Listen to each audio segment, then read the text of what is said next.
Dior Johnson reinstated to the Pitt men's basketball program. Pitt plays North Carolina. The Sun Bowl. So much to talk about coming up on today's episode of Locked on Pitt.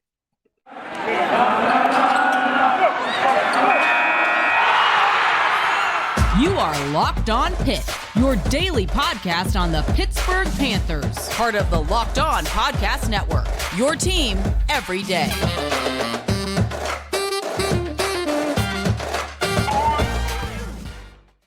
Folks, welcome back to another episode of the Locked on Pitt podcast, your daily podcast covering the Pittsburgh Panthers. Today's episode is brought to you by BetOnline. BetOnline has you covered this season with more props, odds, and lines than ever before. BetOnline, where the game starts. All right, folks, let's talk about a lot here in the world of Pitt sports. So much has happened. Let's start off, though, with Pitt versus UCLA in the Sun Bowl. Let's go over a little preview of this game. I haven't talked a lot about this game, and to be quite honest with you, I don't think the interest in this game's that high. I haven't really seen a lot of Pitt fans actually talking about the Sun Bowl. Now, there's enough of that intrigue there to where I've seen people talk about it, but I've heard more about, oh, what's the next transfer they're going to land? Oh, Pitt just landed Day Farmer. All of these different things, or especially what I've been hearing, Pitt men's basketball is facing North Carolina. And there's as much hype, if not a little bit more, to see what Pitt men's basketball is going to do here in this game against Pitt and North Carolina than there is now. It's very interesting to watch. And so I don't know what you actually do when you look at it and you say, it's a weird game. But regardless, Pitt has a lot of opt-outs in this game. They have a lot of guys that aren't going to be playing, so it's going to be a real preview into next year, especially on the defensive side of the football. No Keaton Slovis, no Izzy Abanikanda, no Kalijah Cansey, no Deslin Alexander, likely no Haba Baldonado, no Servassier Dennis, no Brandon Hill. I mean, this is a lot of guys that Pitt's just not going to have. And so you look at it and you say, whoa, Pitt's going to be really down just on the deep end.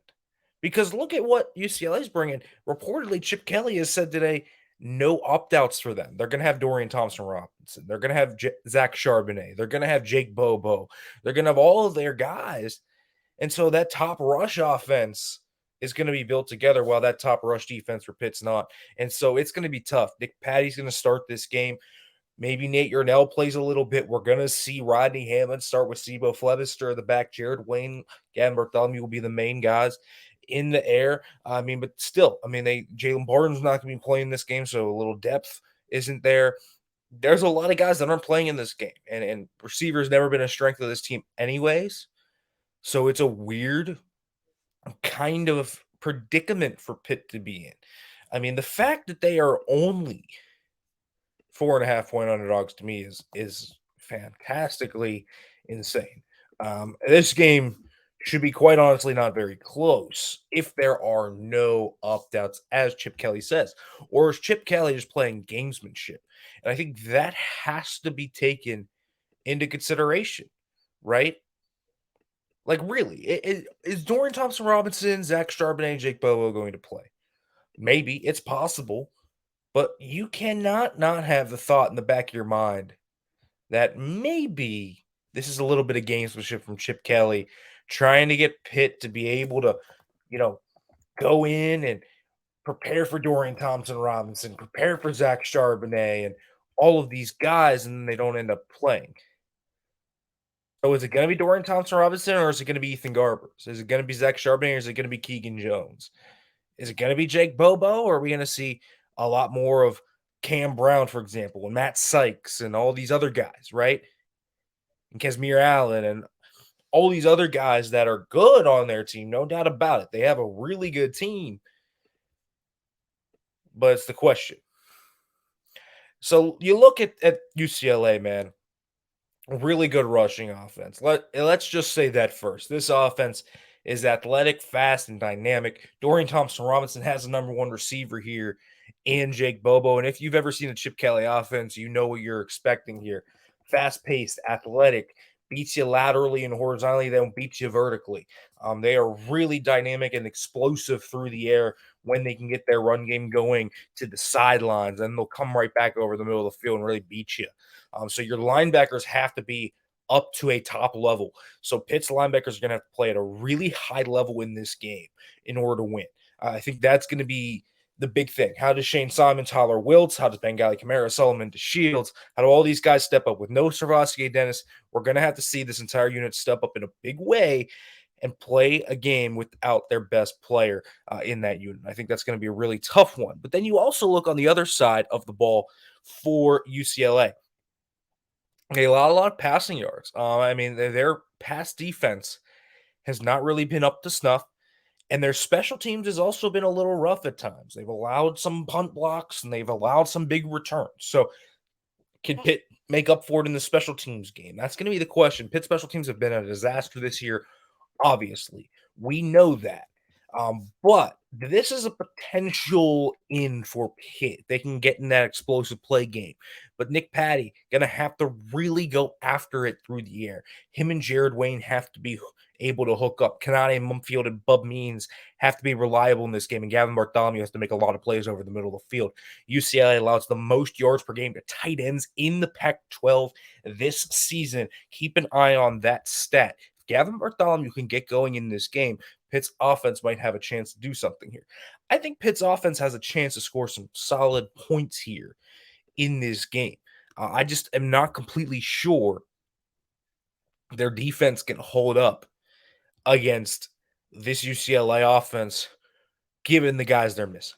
And that's going to be the question, right? I mean, you really look at this UCLA team. They are fast, they're explosive, and they really, really do well on the ground. And they do allow some sacks. There's no doubt about that. Pitt has a chance to get after them with some pass rush, I think. But when you're facing the fourth best rushing offense in the nation, you're facing a really good rushing defense too, 30th best in the nation. I mean, it's going to be tough, right? But the red zone defense too, when you get down in the red zone, UCLA doesn't really do very well there, allowing 87% of scoring opportunities to get in. I mean, that's really not a good stat for UCLA, but they have so many different players that you have to worry about. I mean, you really have to worry about Casimir Allen. You have to worry about Keegan Jones. You have to worry about Zach Charbonnet. And then obviously you have to worry about the legs of Dorian Thompson-Robinson on top of that. And then you have that sure-handed nature of Jake Bobo that you've seen from Duke. It's really tough to kind of stop all of these things from coming together and really hurting you when you're missing all those guys. This would be a tough game for Pitt, even if they had all of their guys, right? But it would have been a winnable game. I think that is very true. But they are missing so many players up front. Gabe Hoy is going to be out too on the O-line. I mean, there are a lot of guys they're going to be missing. But I want to talk about maybe the key to getting in on this game, and we'll talk about that. We'll also talk some Pitt men's basketball with the return of Dior Johnson. But first, folks, I want to let you go about NHTSA. Drive sober or get pulled over, folks. One person is killed on average about every 45 minutes in a drunk driving crash, totaling more than 11,000 lives lost each year. Folks, there are 209 drunk driving related deaths during Christmas to New Year's holiday periods every year. 851 lives lost in December of 2020. Make sure that you are careful when you are driving on the roads, especially at this time of year. It is meant for cheer, but ice is out there. Make sure that you drive responsibly. Make sure you're not driving too fast. Certainly, make sure that you never drink and drive. Check out NHTSA.com for more information. All right, folks, let's talk about Pitt here in the symbol, their offense. We've talked about the explosive offense of UCLA and what they bring to the table. Fast-paced tempo, very fast, very good on the ground, explosive, and they have multiple different guys that they can beat you with. Reminiscent of those old Oregon offenses, if you remember with the Mariota, with Marcus Mariota on it, you had very similar acting players in that regard when you have a Casimir Allen and Zach Charbonnet, your Michael Jameses and Devin Allens and all of those players. This is a really, really fast, high-octane offense. And so that's going to be the big thing. Pitt's defense has to step up. These young D linemen They have to play really well. Bam Brema, Dayon Hayes, Nakai Johnson. The interior has to step up. Without Kalijah Kancey, you got to see the vets like David Green and Devin Danielson and Tyler Bentley play at a really high level. Maybe you're going to see some Elliott Donald in this game. I think that'll be very fun to see. You're going to see a lot of the young ends, maybe Samuel Okunlola, who I've heard really good things about. At the second level, can we see Kyle Lewis play a little bit? Beside Eric Hallett, I'm interested to see Javon McIntyre had a phenomenal day out there in Miami Gardens a month ago. What can he do this time out? I'm really looking forward to seeing him. And then the corners will stay the same. On offense, let's see what Nick Patti's got. And I think this is the key. He's got to be able to throw the football down the field because that's where UCLA has been burnt consistently this year. You look at their losses consistently, that's where it's come back to bite. Down the field, allowing explosive plays.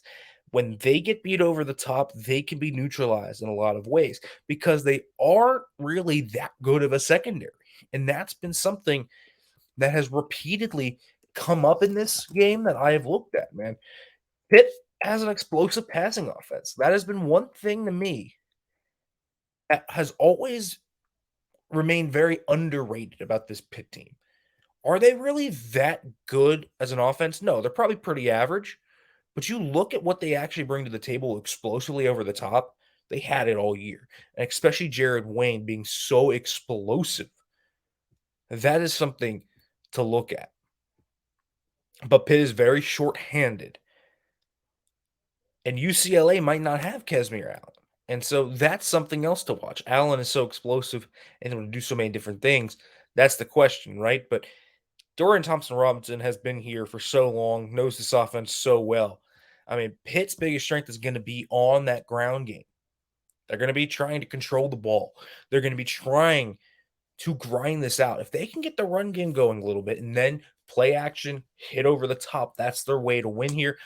At least limit the run game on the other side of the ball. They're going to have to win this one in a pretty ugly fashion. I'm talking, 21-17-ish, where they really drag UCLA into the mud with them. That's going to be the question. Can they do this? I'm not sure. But they are going to be in a position. If you look at UCLA, they're going to be in a position here to completely blow Pitt out if they play to their ability. The question is, will they play to their ability? Pitt has had so many guys opt out. It's a huge opportunity for Pitt, of course, to potentially win this game. This could get them to 9-4. If they beat UCLA this shorthanded, man, they deserve to be in the top 25. 2 straight top 25 finishes would be huge for Pitt's program, especially with all the recruiting momentum we're starting to see kind of leak into the 2024 class, starting out with 2 4-stars. But they're going to have to overcome a lot here. But they're going to need to control the line of scrimmage. They're going to need to really slow down the explosive playmakers for UCLA. And they're going to have to throw the ball over the top. The stakes are high in this game. They have a chance. It's just going to be a really tough one with all the guys they're missing. But we'll see if Pitt can pull this out. Prediction, I'll say UCLA wins this one 38-24. I think Pitt will actually give them a decent game, but I just don't see the defense being able to stop this explosive offense. If they can, man, that's a really promising sign for what Pitt can maybe do next year, in my opinion. But you look now for Pitt men's basketball. And let's talk about this. Dior Johnson is reinstated. He's not going to play this year, though. He's going to redshirt, which is very interesting to me, kind of in the verbiage of with it has been kind of enabled. And the interesting thing to me is that you look at Pitt's roster, and one thing that they have been missing is a little bit more guard depth. Like Nike Sabandi hasn't been super consistent. He's been up and down and kind of ebbing and flowing throughout his year. And you never really know what you're going to get from Nike Sabandi. Some days he shows up, he's just awesome. And this guy is exactly what they needed. And other times, he just isn't. And Pitt has to stick with their 3-guard lineup.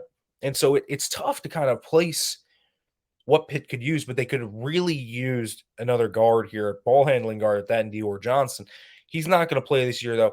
I think, and listen, I don't have any inside sources on this or anything, but this does read to me like a season-long suspension for the most part. He just gets to practice with his teammates. That's really how this reads to me.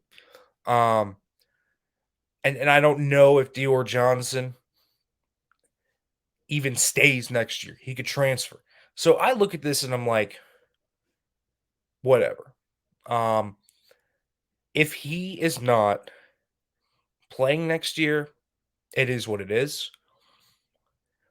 If he is not going to play next year, it is what it is.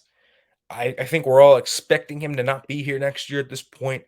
And so would it have been nice to have him back as a player?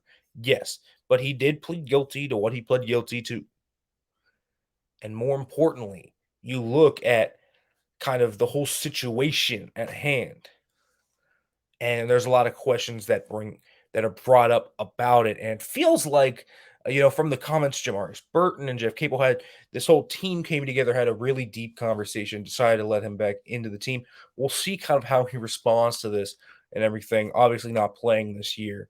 So Pitt's not going to have Dior Johnson. They're just going to have to trudge forward with the team. And so let's talk about that a little bit because there are so many variables to this basketball team right now, and they are such an interesting group to look at. Easily the best group in terms of cohesion that we have seen in Jeff Capel's tenure.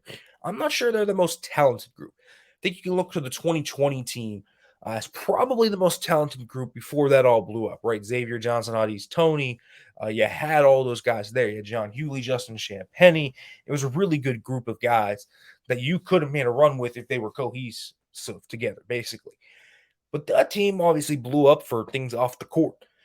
But this group this year looks like they want to play together and they play as a unit. Their ball movement is great. They can shoot, which is huge. They don't always shoot well, but man, they are making almost 9 threes per game. That's the second most in the ACC right now, only behind NC State, who is obviously a sharpshooting team, and Pitt already has the win over them. I feel like just starting out 2-0 in conference has been so huge for Pitt, even though, they nearly blew that game in Syracuse and they really shouldn't have. You just saw the fortitude of the team, the mental aspect of it, the veteran aspect of it. It's really hard to recreate this guard ecosystem next year. But this guard group right now is playing really well together, and they're playing like they want to play together. And I think that has been such just a wonderful kind of surprise for everybody. And you look at the different groups of guys on this team, like look at Nelly Cummings. I mean, this guy has been amazing since his rough first part of the year. Really, once they left Barclays Center in New York, he's been awesome. He's been awesome. Like, I think Nelly Cummings has been great. He was awesome in Syracuse. He was really good against NC State. He's been kind of that glue guy, if you will, that's brought everything together. And then you look at Greg Elliott, who's just been shooting the lights off the building. And that he's been so good. He's been a good 3-and-D guy, can create off the dribble, driving on the baseline. He's not really super creative with his shot, but he can catch and shoot. And then if you're going to close him out aggressively, he'll drive and make the floater. That's really all he needs to do. And he plays good defense. So Pitt has a valuable player in Greg Elliott, really team-oriented, really good leader. You look at Jamarius Burton as well. He's just a physical dude, man. Not every matchup is going to be perfect for Jamarius Burton. He's dealing with that knee issue, of course, that just seems to be popping up every now and then. And you really don't know how to react to that. But when he's on, he's been great this year, too. His physicality to really just bury himself towards the hoop, make that mid-range jumper, bring in kind of that third element to everything. It's been very, very nice to see. And so that 3-guard group is playing really well together. And then you have Sibandi. They need to get Nike Sibandi going. But you look at the big situation, man. Look at Blake Hinson playing his tail off. Best player on the team this year. He can shoot the 3 from 35% clip. That's good. Doesn't need to shoot it much more than that. He can back you up in the post game. He can beat you out in the mid-range game. He can come down with his athleticism, hop up and finish with his dunks. He's really good defensively, rotating as a 4-5, even out to the 3 position. Can defend out onto the perimeter. He's really been one heck of a find. I mean, really, really good player is Blake Hinson. He's heading towards an all-conference, selection right now. You'll look at Fede Federico, Find of the year. I mean, this is a JUCO guy that was wanted by Bob Huggins, was originally committed to Oklahoma State before he went the JUCO route. these are high majors that really wanted him. These are really good teams, really good coaches that wanted Federico, and Jeff Cable ends up getting him. Got really good hands. He's able to finish at the rack. He's a good shot blocker. He's mobile enough to run the floor. He is 100% an extremely solid center, and he looks awesome. Only a sophomore right now. The Diaz-Graham twins, I think Jorge has shown some really solid things thus far this year. He's not quite there yet, but as a potential guy, man, love that guy. And the only real big question that you have right now is, man, what's going on with John Hughley? I don't think we know about that yet. Maybe he wasn't fully healthy when he came back. Maybe there's some mental stuff. Maybe they're letting him get in shape. It could be any of those things. You just hope he's okay. And whenever he's ready to return, he returns. Because Pitt's going to need John Hughley down the stretch to make a real run at this thing. They're going to need a good John Hughley to do that. The question is, are they going to get that? And I don't know. And so it's really going to be the question and the biggest thing coming into the rest of this year as they really get into this meat of this ACC schedule. It's going to be so big for them. I mean, you have North Carolina into Duke. Into Virginia, then you have Clemson into Duke. It's a really, really tough 4-game stretch for Pitt. And we're going to find out a lot about this team.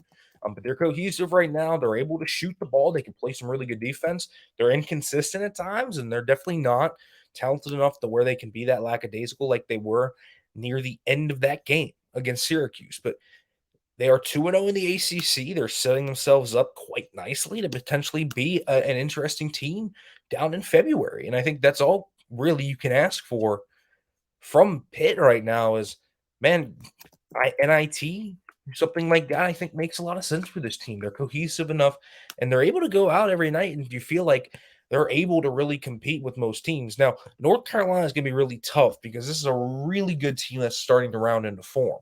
They beat Michigan. Michigan doesn't look that good.